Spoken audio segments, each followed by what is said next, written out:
Welcome back to West Texas View. Before the break, we were talking about breastfeeding, and there were a couple of things that I wanted us to continue to explore, if you don't mind. Let's talk about the do's and don'ts of breastfeeding, because I remember when I was a new mother, I was scared to death that I wouldn't do it right, and I was afraid that my baby would not know how to do it, and of course all those fears dissipated really quickly. Right. As I told you, it requires a lot of patience. Everyone says it's a normal thing, it's a natural thing. Yes, it is natural. Yes, it is normal. But yes, it requires a lot of patience. It's very easy for the moms these days with their engagements or their assignments that they don't want to continue breastfeeding. Oh, I got enough for 2 months. I think he's fine. I don't think so. You have to continue as long as it's the contact, the skin to skin right. contact. And talking about contact, most of the moms says, I just want to pump. And once I started pumping, I don't see I get enough. That's true. It requires a stimulus. And I tell to my moms, breastfeeding is the idea behind it, or to encourage something is inside your brain. It's not down there, it's in your brain. So if you're determined, there is a hormone in your brain which kinds of let down the milk. And that happens when the baby suckles onto you. It's a neurohormonal response. So that's called oxytocin that releases the milk, and then the baby starts getting more milk. So the simple principle behind breastfeeding is the more you take out, the more you make. So in order to make more, you have to take more. That is, you have to give it to your baby. So some of the do's and don'ts, the definitely don't is do not discourage the mother. Do not offer a bottle to a baby, because that becomes very easy. The muscles when the baby latches onto mother are different. The muscles when the baby sucks onto bottle is different.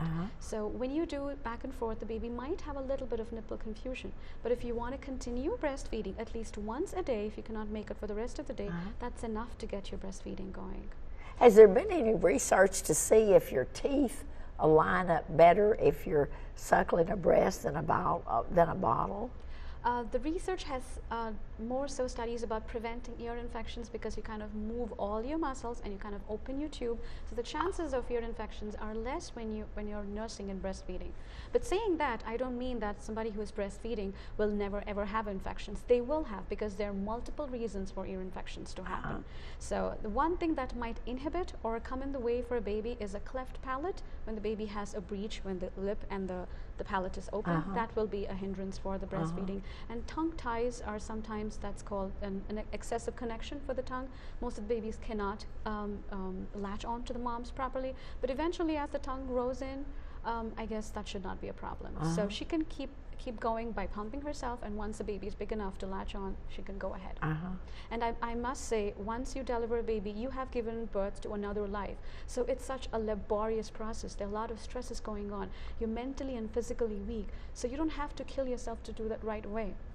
You just can try it every time, but don't leave your hope. As I said, it requires patience. It requires patience. But breastfeeding is so much easier than washing it. Right. Or throwing away bottles and getting more. Sterilizing them, cleaning them, putting them in the bottle, making a bottle for them. It is a lot of work. Things were so easy in good old days, correct? No, that's true. Well, I want us to move now to diaper rash, because that's an area that we've also had lots of questions on. Yes, I'm sure. And go back to your Vaseline.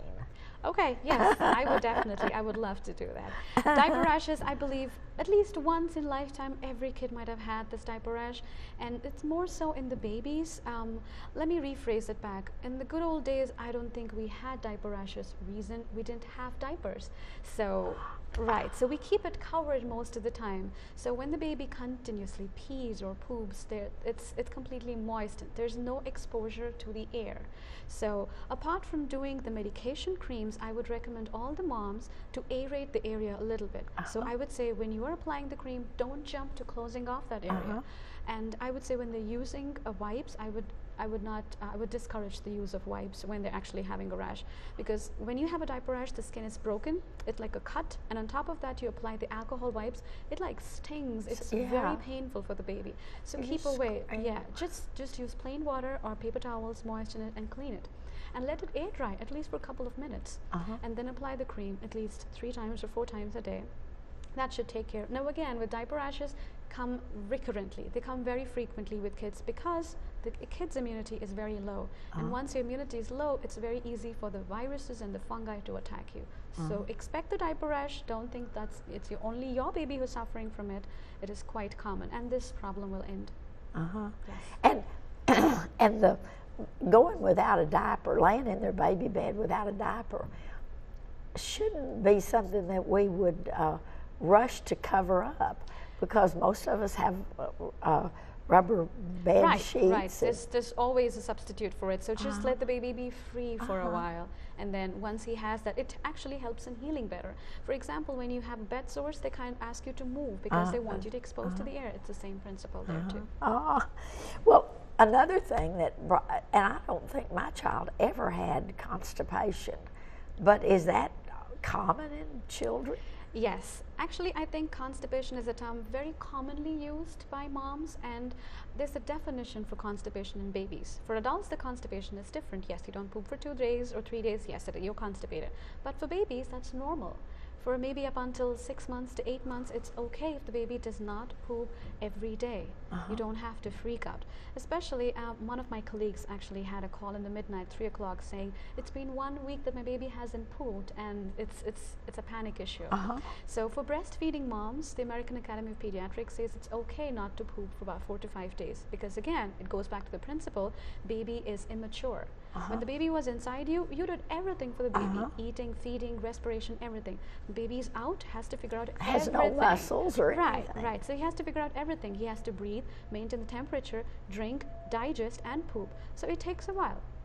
So if he doesn't poop for about 2 or 3 days, not to worry. If he does not poop even after the 7th day, then that's something you have to be concerned about. Now, saying that, I would want to rephrase and go back.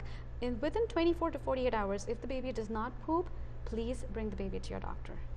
Because the baby, sometimes they're discharged earlier, within 24 hours these days, or some of the moms deliver at home. So it's for those moms, if your baby does not poop within 24 to 48 hours, make sure you seek medical attention.